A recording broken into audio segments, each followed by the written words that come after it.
Budget and potential cuts to the school division. That's two heavy topics on the table this morning as Roanoke City Council and the school board met to discuss this situation. WDBJ 7's Colby Johnson was there and is joining us now to break it all down for us. Good evening, Colby. Yeah, hey, Melissa. So we're looking at the budget for the 2025-26 fiscal year. The city manager saying that the city's spending is outpacing its revenue, so cuts are being considered across all departments. Val Marie Turner said the goal to address the city's financial challenges is to develop a multi-pronged, multi-year approach to reduce expenditures and increase revenues. Despite this, she says increasing the pay of city employees so they can make a livable wage must be a top priority. Compensation on the city side is not fully competitive. Funding for capital replacement is not sufficient, and there are a backlog of projects. With anticipated decreases in both federal and state funding, Roanoke City Public Schools is expecting to have to cut at least $2 million from its budget.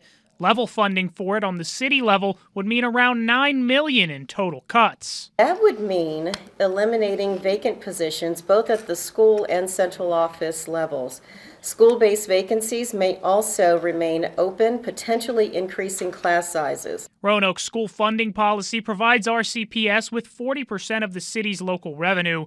The school division says a level-funded budget would also require it to increase employee health insurance deductibles and delay preventative maintenance work across school buildings. If we had level needs, we could consider proposing a level-funded budget.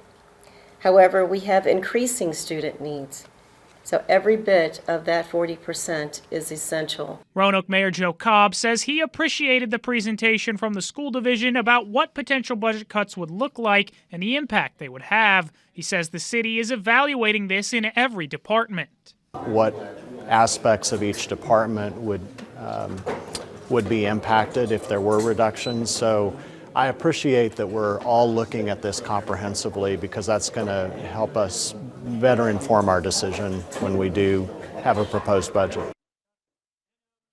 And Mayor Cobb says the city expects to have its proposed budget completed near the end of March with the goal of adopting a new budget by mid to late May. And Melissa Cobb also saying during the meeting he wants to create a leadership team comprised of a few representatives from both the city council and the school board to meet regularly to better improve collaboration between the two bodies. Back to you. All right, some good information, Colby. Surely you'll be keeping us updated on this story as we progress through March. Thank you. Also during that meeting this morning, city leaders heard more about the potential options to address overcrowding in the city's two high schools, Patrick Henry and William Fleming. Roanoke City Schools says the two best options are to either expand the two schools or build a new third high school.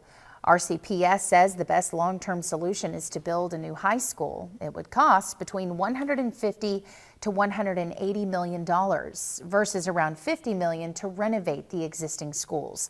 However, the school division says there would be benefits that could improve academic achievement, safety, as well as school traffic and transportation.